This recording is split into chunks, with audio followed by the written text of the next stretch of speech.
દરેક હિન્દુ ભાઈઓને કહીશ અને જેમ કે પહેલા મેં કીધું કે ખાલી ક્ષત્રિય આ રાજા રજવાડા ખાલી ક્ષત્રિયના નતા, એ લોકોની વાત હતી, એ સાક્ષી બી હતી, પણ અસ્મિતાની લડત હોય, મારી માં બે દીકરી પર વિશે કોઈ ટિપ્પણી કરે તે ઘડીએ કોઈ બી સમાજ પર, અને એવું નહીં કે ખાલી રાજા રજવાડા કે ક્ષત્રિય સમાજ વિશે બોલ્યા, કોઈ બી માં દીકરી પર બોલશે તો આ ક્ષત્રિય સમાજ મારો ઉભો થશે ને લડશે ને બોલશે।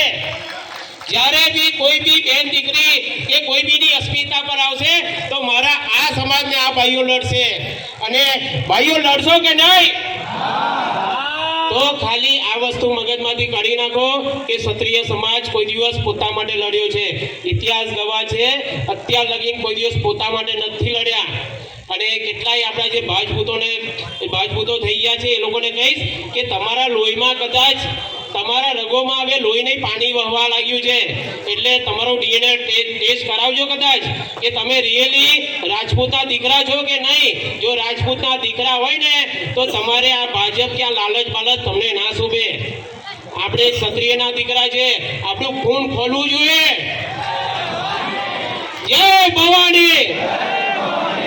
માફ કરજો મારા ભાઈઓ, મને ત્યાંથી કહેવામાં આવ્યું કે શોર્ટમાં પતાવજો, અમારા ભાઈઓને અમારે બહેનોને ભૂખ લાગી હશે, પણ મેં કહેવા માંગીશ કે રાત બી પડી જાય કે કોઈ બી જો અસ્મિતાની લડત હોય ને તો 24 કલાક કદાચ ઉપવાસ પર બેવાનું થાય, ભૂખ્યા તરસ્યા કે તાપ તડકામાં બી ઊભું રહેવાનું થાય તો સમાજ માટે ઊભું રહેવાનું થાય તો ઊભા રહેશું, લડવાનું થશે તો લડીશું।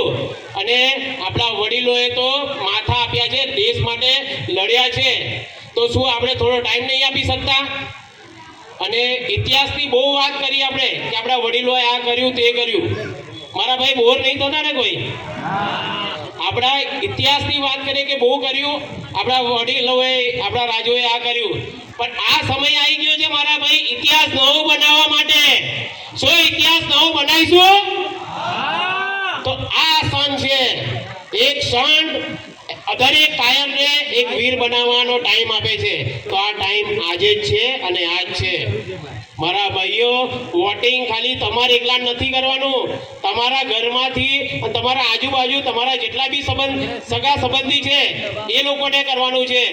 અને આપણા નરેન્દ્ર મોદીજી માટે એક શબ્દ કહેવા માંગીશ, અમારા વડીલે કીધું, એક શબ્દ કહેવા માંગીશ કે વાતો વાતોમાં અમારા દિલમાં વસી ગયા। સાંભળજો, વાતોમાં અમારા દિલમાં વસી ગયા, દોરા દિવસે હાથોમાં અમને તારા બતાવી ગયા। અમે તો તમને દેવતા માન્યા હતા, પણ તમે દેવતા થઈને અમને દજાડી ગયા। આ સત્ય છે મારા ભાઈ।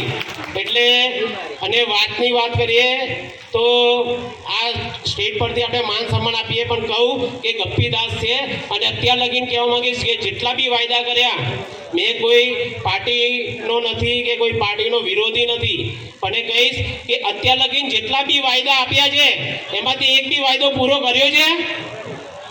મેં તમને પૂછવા માંગીશ કે અત્યાર લગીન એક બી વાયદો પૂરો કર્યો?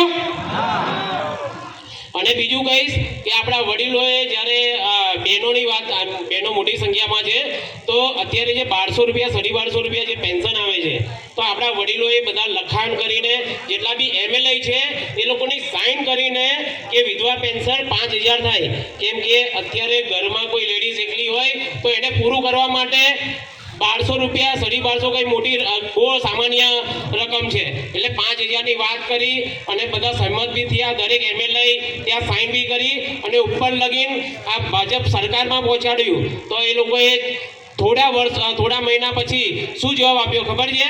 કે એ કાગળ ખોવાઈ ગયું। વિચાર કરો કે આપણી જે માતાઓ છે, જે ઉંમરવાળા છે, જેમનો કોઈ આધાર નથી, એમના માટે જો આપણે એમના માટે ખાલી આટલી નાનકડી રજૂઆત કરીએ એ પૂરું નહીં કરી શકતા। અને બીજું કહીશ કે આ જે પૈસા છે ને, બધા નહીં કહેતા મોદી સાહેબે આ લાયા, મોદી સાહેબ આ બનાવ્યું, મોદી સાહેબે આ બનાવ્યું, તો મેં તમને પૂછવા માંગીશ કે આ પૈસા આયા ક્યાંથી? મુકેશજી, આ પૈસા આયા ક્યાંથી? આપણા જોડેથી। આપણે જે રહીએ છીએ મત હોય છે, પણ 2 રૂપિયા ટેક્સ હોય છે, એટલે એ વસ્તુ ભૂલી જાઓ કે આ સરકાર તરફથી જે બી સહાય કે જે બી આપે છે એ એમના પૈસા છે. શું મોદી દાદા આપણા કમાવા જાય છે? હા, કમાવા જાય છે. તો આ પૈસા આપણા જ છે અને કરોડો રૂપિયા અત્યારે નેતાઓના ગીજામાં જાય છે. અત્યારે નેતા ક્યાંથી ક્યાં કરોડપતિ બની જાય છે અને જે આપણો સામાન્ય માણસ, જે ગરીબ વર્ગનો માણસ છે, અત્યારે સામાન્ય ને સામાન્ય બનતો જાય છે. અત્યારે મારા ભાઈને કદાચ ટાયર ફાટ્યું હોય ને, આ સત્ય છે મારા ભાઈ, માફ કરજો, બોર થતા હોય તો કહી દેજો, મેં સ્ટેટ પરથી ઉતરી જઈશ. અને કદાચ મારા ભાઈને કોઈનું ગાડીનું ટાયર બી નાખવાનું હોય ને તો 10 વાર વિચાર કરવો પડે છે. કેમ કે અત્યારે ખાલી નોકરી ધંધામાં પૂરું નથી થતું. અત્યારે ખાલી જે માલદાર કંપનીઓના આ સરકાર છે ને ખાલી કંપનીઓના માલિકની છે. અત્યારે કરોડપતિ જ બની રહ્યો છે. જોજો તમે નોટિસ કરજો. અને આપણો જેવો સામાન્ય માણસ એકદમ સામાન્ય માણસ બની રહ્યો છે. અત્યારે મારી મા દીકરીઓ બહેનોને બીજે કામે કરવા જવું પડે છે. દુઃખ થાય છે કેમ કે બીજો રસ્તો પણ નથી. પણ એ પરિસ્થિતિ કેમ થઈ છે? કેમ કે આપણને એ પરિસ્થિતિમાં નાખવામાં આવ્યા છે. તો અત્યારે સમય છે જાગવાનો મારા ભાઈ. જો અત્યારે નહીં જાગીએ તો ભવિષ્યમાં ચેનથી સૂઈ પણ નહીં શકાય. શું જાગવા માટે તૈયાર છો?